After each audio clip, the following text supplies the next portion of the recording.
जिस घड़ी का सभी को इंतजार था अब वो आ गई है। लोकसभा चुनाव 2024 में विजयी होने के बाद सभी नेता नेत्री 18वीं लोकसभा को संचालित करने के लिए संसद की चारदीवारी के भीतर दाखिल हो चुके हैं।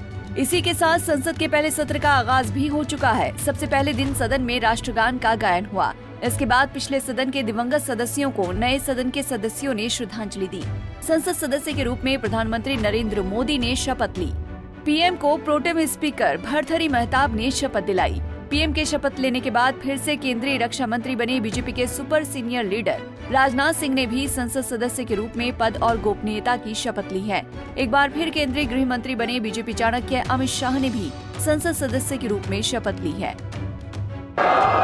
मैं नरेंद्र दामोदर दास मोदी जो लोकसभा का सदस्य निर्वाचित हुआ हूं, ईश्वर की शपथ लेता हूं कि मैं विधि द्वारा स्थापित भारत के संविधान के प्रति सच्ची श्रद्धा और निष्ठा रखूंगा। मैं भारत की प्रभुता और अखंडता अक्षुण्ण रखूंगा तथा जिस पद को मैं ग्रहण करने वाला हूं उसके कर्तव्यों का श्रद्धापूर्वक निर्वहन करूंगा।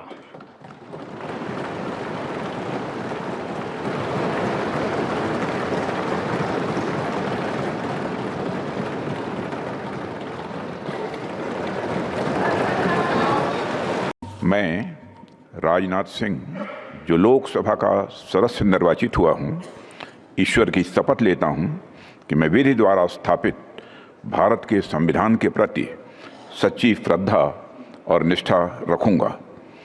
मैं भारत की प्रभुता और अखंडता अक्षुण्ण रखूंगा तथा जिस पद को मैं ग्रहण करने वाला हूं उसके कर्तव्यों का श्रद्धापूर्वक निर्वहन करूंगा।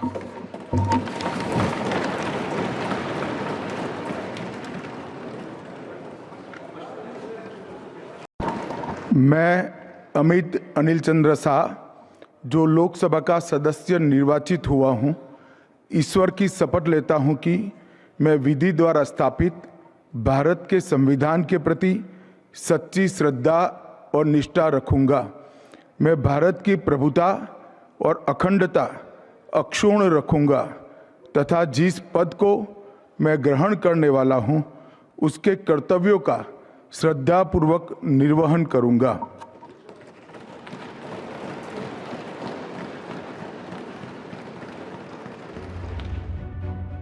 इसी क्रम में मंत्रिमंडल के बाकी के सदस्यों को भी पद और गोपनीयता की शपथ दिलाई गई। केंद्रीय मंत्रिमंडल में प्रधानमंत्री के बाद रक्षा मंत्री का पद आता है, इसीलिए राजनाथ सिंह ने पीएम मोदी के बाद शपथ ली है। इस लोकसभा चुनाव में बीजेपी के नेतृत्व वाले एनडीए ने 293 सीटें जीती हैं। इनमें से 240 सीटें अकेले बीजेपी के पास हैं। वहीं विपक्षी इंडिया गठबंधन ने 34 सीटें जीती हैं। विपक्ष में कांग्रेस सबसे बड़ी पार्टी है, उसके पास 99 सीटें हैं। 18वीं लोकसभा के स्पीकर का चुनाव 26 जून को कराया जाएगा। इसके बाद प्रधानमंत्री नरेंद्र मोदी अपने मंत्रिमंडल का सदन से परिचय कराएंगे। राष्ट्रपति द्रौपदी मुर्मू 27 जून को संसद के दोनों सदनों की संयुक्त बैठक को संबोधित करेंगी। वहीं 28 जून को राष्ट्रपति के अभिभाषण पर धन्यवाद प्रस्ताव पेश किया जाएगा और उस पर बहस शुरू होगी। पीएम मोदी 2-3 जुलाई को बहस का जवाब दे सकते हैं। लेकिन लोकसभा चुनाव प्रचार के दौरान विपक्ष ने जिस संविधान खतरे में है को मुद्दा बनाया था, उसे वो छोड़ते हुए नहीं दिख रहा है। इसकी झलक 18वीं लोकसभा की पहली बैठक के दिन ही दिख गई। सदन की बैठक में विपक्षी सदस्यों के हाथ में एक लाल रंग की किताब थी। इसके बारे में दावा है कि ये भारत का संविधान है। विपक्ष बार बार इस किताब को दिखाकर संविधान खतरे में है के आरोप लगाता है। दरअसल 2024 के लोकसभा चुनाव में विपक्ष काफी हद तक इसको मुद्दा बनाने में कामयाब रहा। उसने इसे जनता के बीच चर्चा का विषय बनाया और उसके एक वर्ग को ये समझाने में कामयाब रहा कि बीजेपी संविधान बदलने की योजना पर काम कर रही है। तभी तो वो 400 पार के नारे के साथ चुनावी मैदान में उतरी है। किसी भी पार्टी को सरकार चलाने के लिए 272 सीटों की जरूरत है। ऐसे में बीजेपी और एनडीए 400 से अधिक सीटें हासिल कर संविधान बदलने की योजना पर काम कर रही हैं। खैर, अब चुनाव बीत चुका है, लेकिन विपक्ष इस मुद्दे को छोड़ते हुए नहीं दिख रहा है। समय समय पर सत्ता पक्ष की ओर से भी विपक्ष के इन आरोपों पर सफाई आती रही है। सोमवार को ही पीएम नरेंद्र मोदी ने लोकसभा की बैठक शुरू होने से पहले मीडिया को संबोधित करते हुए विपक्ष को इमरजेंसी की याद दिलाई। कल 25 जून है। जो लोग इस देश के संविधान की गरिमा से समर्पित हैं, जो लोग भारत की लोकतांत्रिक परंपराओं पे निष्ठा रखते हैं, उनके लिए 25 जून न भूलने वाला दिवस है। कल 25 जून को भारत के लोकतंत्र में जो काला धब्बा लगा था, उसके 50 वर्ष हो रहे हैं। भारत की नई पीढ़ी इस बात को कभी नहीं भूलेगी कि भारत के संविधान को पूरी तरह नकार दिया गया था। पीएम के इस बयान को सीधे तौर पर विपक्ष के आरोपों का जवाब बताया जा रहा है। पीएम के संबोधन के बाद विपक्षी सांसदों की तस्वीरें सामने आई। उसमें वो अपने हाथ में एक छोटी लाल किताब लिए थे।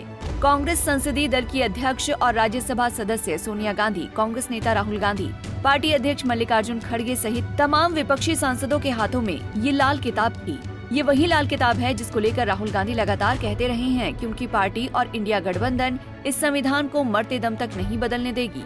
वो अपनी भारत जोड़ो यात्रा के दौरान भी ये किताब लेकर चलते थे। उन्होंने इस किताब की हजारों प्रतियां छपवाई हैं। फिलहाल 18वीं लोकसभा के पहले दिन सोमवार को संसद का नजारा देखकर ये स्पष्ट हो गया है कि विपक्षी दल संविधान खतरे में है के मुद्दे को हर हाल में जीवित रखना चाहते हैं। Bureau report, Punjab Kesari TV. हमसे जुड़े रहने के लिए हमारे YouTube चैनल को सब्सक्राइब करें और नई वीडियो की नोटिफिकेशन के लिए बेल आइकॉन को दबाएं।